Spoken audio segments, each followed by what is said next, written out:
జ్ఞానప్రదీపిక ఛానల్ని వీక్షిస్తున్న యూట్యూబ్ ప్రేక్షకులందరికీ జ్ఞానప్రదీపిక ఛానల్ తరఫున పాతూరి జ్ఞానేశ్వర శర్మ హృదయపూర్వక నమస్సుమాంజలులు.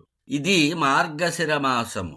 ఈ మార్గశిర మాసము మీ అందరికీ సుఖశాంతులను, శ్రీ మహావిష్ణువు యొక్క అనుగ్రహాన్ని ప్రసాదించవలసినదిగా ప్రార్థిస్తూ, మార్గశిర మాసము అనే పేరు ఎందుకు వచ్చింది, ఈ మార్గశిర మాసము యొక్క మహాత్మ్యం ఏమిటి, మార్గశిర మాసములోని పర్వదినములు ఏమిటి తెలుసుకుందాం. ప్రతి నెల పౌర్ణమి నాడు చంద్రుడు ఏ నక్షత్రములో ఉంటే ఆ మాసమంతా ఆ నక్షత్రము పేరుతో పిలువబడుతూ ఉంటుంది.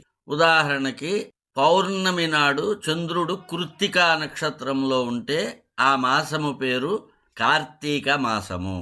అదేవిధంగా పౌర్ణమి నాడు చంద్రుడు మృగశిర నక్షత్రంలో ఉంటే ఆ మాసమునకు మార్గశీర్ష మాసము అని పేరు. ఈ మార్గశీర్ష మాసము శ్రీ మహావిష్ణువుకు అత్యంత ప్రీతిపాత్రమైనది. భగవద్గీతలో శ్రీకృష్ణ పరమాత్మ మాసానం మార్గశీర్షోహం, మాసములలో మార్గశీర్ష మాసమును నేనే అని భగవద్గీత విభూతి యోగంలో శ్రీకృష్ణ పరమాత్మ అర్జునునితో చెప్తారు. ఈ మార్గశీర్ష మాసము యొక్క మహాత్మ్యము స్కంద మహాపురాణం వైష్ణవ ఖండంలో అనేక అధ్యాయములలో వివరింపబడింది. బ్రహ్మదేవుడు వైకుంఠానికి వెళ్ళి శ్రీ మహావిష్ణువుని అడిగాడు, ఓ హృషికేశ, నీవు ఈ జగత్తంతని భరించిన వాడవు, నీ నామకీర్తనమే పరమ పవిత్రమైంది. ఒకప్పుడు నీవు మాసానాం మార్గశీర్షోహం అనగా మాసములలో మార్గశీర్ష మాసమును నేనే అని చెప్పావు.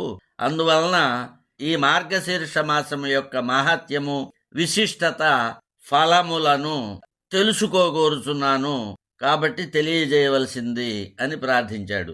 అప్పుడు శ్రీ మహావిష్ణువు ఈ విధంగా చెప్పాడు, ఓ కుమారా, మార్గశీర్ష వ్రతము నన్ను చేరుకొనేటట్లుగా చేస్తుంది. మార్గశీర్ష మాసము నాకు ఎల్లప్పుడూ ప్రియమైనటువంటిది.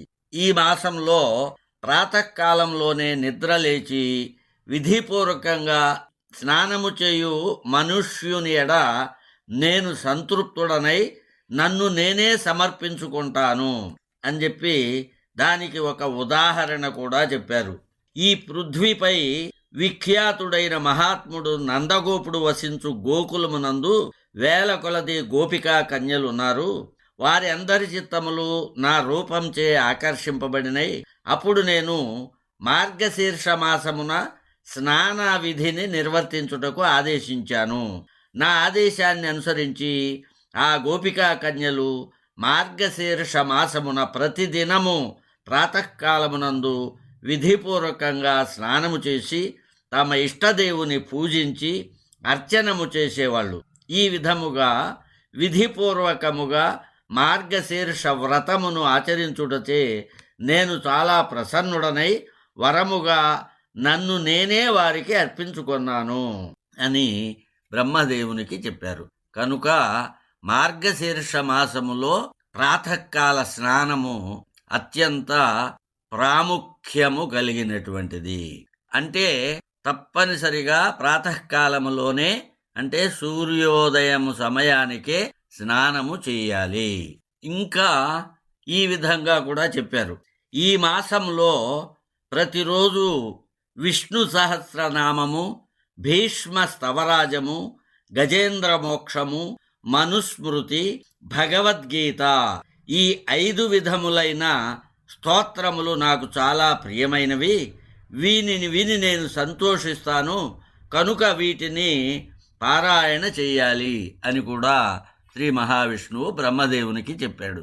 కనుక సాధ్యమైనంత వరకు ప్రాతకాలములోనే లేచి స్నానము చేసి శ్రీ మహావిష్ణువుని అర్చించి ఇప్పుడు చెప్పినటువంటి విష్ణు సహస్రనామము, భీష్మ స్తవరాజము, గజేంద్ర మోక్షము, మనుస్మృతి, భగవద్గీత, వీనిలో ఏదో ఒకదానినైనా ప్రతిరోజు పారాయణ చేస్తే శ్రీ మహావిష్ణువు యొక్క అనుగ్రహం తప్పక లభిస్తుంది. ఇప్పుడు ఈ మాసములోని ముఖ్యమైన పర్వదినములను తెలుసుకుందాం. 2024 సంవత్సరం డిసెంబర్ 6వ తేదీ శుక్రవారం మార్గశిర శుద్ధ పంచమి. మార్గశిర శుక్ల పంచమి వివాహ పంచమి అని పిలువబడుతుంది. ఇది ముఖ్యంగా మర్యాద పురుషోత్తముడైన భగవాన్ శ్రీరామచంద్రుని యొక్క వివాహము జరిగిన రోజు. ఇది అయోధ్యలోను జనకపురులోను చాలా వైభవంగా ఈ సీతారామ కళ్యాణాన్ని ఈ రోజున నిర్వహిస్తారు. ఈ వివరాలన్నీ కూడా గీతా ప్రెస్ వారి వ్రత పర్వోత్సవ అంక్ అనేటువంటి మ్యాగజైన్లో ఇవ్వబడినాయి. మార్గశిర శుద్ధ పంచమి నాగపంచమి కూడా అయింది. ఈ రోజున ముఖ్యంగా నాగదేవతల ఆరాధన చేస్తారు. ఆ నాగ ఆరాధన వలన సర్పదోషాలు తొలగుతాయి. 2024 సంవత్సరం డిసెంబర్ 7వ తేదీ శనివారం సుబ్రహ్మణ్య షష్ఠి. ఈ రోజున ముఖ్యంగా సుబ్రహ్మణ్య స్వామి ఆరాధన చేస్తారు. సుబ్రహ్మణ్య స్వామిని సర్పరూపంలో ఆరాధించడం కూడా ఒక సాంప్రదాయం. అందువల్ల సుబ్రహ్మణ్య షష్ఠి నాడు ఎంతో భక్తి శ్రద్ధలతో పుట్టలో పాలు పోస్తారు. 2024 డిసెంబర్ 8 ఆదివారం మార్గశిర శుద్ధ సప్తమి, నందా సప్తమి అంటారు. అంటే ఇది సూర్య ఆరాధనకి సంబంధించిన పవిత్ర దినము. దీన్నే భాను సప్తమి అని కూడా అంటారు. సప్తమి ఆదివారం కలిసి రావటం సూర్య ఆరాధనకి ఎంతో విశిష్టమైన రోజు కనుక ఈ రోజున ముఖ్యంగా సూర్య ఆరాధన చేయటం, ఆదిత్య హృదయ స్తోత్రాన్ని పారాయణ చేయటం, లేక సూర్య స్తోత్రములను పఠించటం, తైత్తిరీయ ఆరణ్యకంలోని అరుణ ప్రశ్నను పారాయణ చేయటం ఎంతో విశిష్టమైన ఫలితాలను, పుణ్యాన్ని కలుగచేస్తాయి. 2024 డిసెంబర్ 8 ఆదివారం అష్టమి కూడా అయింది. ఆ రోజు కాలభైరవాష్టమి. పరమేశ్వరుని అంశతో అవతరించిన వాడు కాలభైరవుడు. మార్గశిర శుద్ధ అష్టమి రోజున కాలభైరవ స్వామి అవతరించాడు కనుక ఆ రోజును కాలభైరవ అష్టమిగా జరుపుకుంటూ ఉంటారు. కాశీ క్షేత్రానికి కాలభైరవుడు క్షేత్రపాలకుడు. కాశీకి వచ్చే భక్తులు ముందుగా కాలభైరవుణ్ణి దర్శనం చేసుకుని కాలభైరవుని యొక్క అనుమతితోనే విశ్వనాథుని దర్శిస్తారు. కాశీ యాత్ర చేసి వచ్చిన భక్తులు కాశీ సమారాధన అని జరుపుకుంటారు. ఆ సమారాధనలో కాలభైరవుడిని అర్చించి ఆయనకి ప్రీతిగా కుక్క యొక్క మెడలో గారెల దండ వేయటం ఒక ఆనవాయితీగా వస్తోంది. అయితే ఇక్కడ గమనించవలసింది, కాలభైరవుడు అనగానే శునకం అంటే కుక్క అనే అపోహ చాలామందికి ఉన్నది. వాస్తవానికి కాలభైరవుడు శునక స్వరూపుడు కాదు. ఈ శునకము కాలభైరవుని యొక్క వాహనము మాత్రమే, అంతేకాని శునకము కాలభైరవుడు కాదు. సాధారణంగా శునకం కనబడగానే కాలభైరవుడు అంటూ ఉంటాం. అది ఒక అపోహ. 2024 డిసెంబర్ 11వ తేదీ బుధవారం మార్గశిర శుద్ధ ఏకాదశి. రెండు ముఖ్యమైన పర్వదినాలు. ఈ ఏకాదశి మోక్షదా ఏకాదశి అని పిలువబడుతుంది. రెండవది గీతా జయంతి.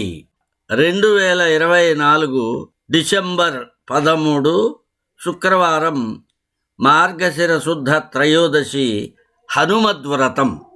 దీన్ని పాండవులు అరణ్యవాసంలో ఉండగా వ్యాస మహర్షి పాండవుల చేత ఈ వ్రతం చేయించినట్లుగా పురాణాల్లో చెప్పబడింది. 2024 డిసెంబర్ 15 ఆదివారం మార్గశిర పూర్ణిమ. దత్తాత్రేయ జయంతి. అత్రి మహర్షి అనసూయలకు పుత్రుడైన త్రిమూర్తి స్వరూపుడైన దత్తాత్రేయుడు అవతరించిన రోజు మార్గశిర పూర్ణిమ. కాశీపురాధీశ్వరి అయిన అన్నపూర్ణ జయంతి కూడా. 2024 డిసెంబర్ 16 సోమవారం, మార్గశిర బహుళ పాడ్యమి. ఈరోజు 2 ముఖ్యమైన పర్వదినములు ఉన్నాయి. ఒకటి ధనుస్ సంక్రమణం, అంటే సూర్యుడు ప్రతి నెల ఒక రాశి నుంచి మరొక రాశికి మారుతూ ఉంటాడు. ఇప్పటి వరకు తులారాశిలో ఉన్న సూర్యుడు ఈ రోజున ధనుర్రాశిలోకి వస్తాడు. కాబట్టి దీనిని ధనుస్ సంక్రమణం అని అంటారు. ఆ రోజు నుంచి వైష్ణవ దేవాలయాలలో తిరుప్పావై పాశురములను పారాయణ చేయటం ప్రారంభిస్తారు. 2వ ముఖ్యమైన పర్వదినం పరశురామ జయంతి.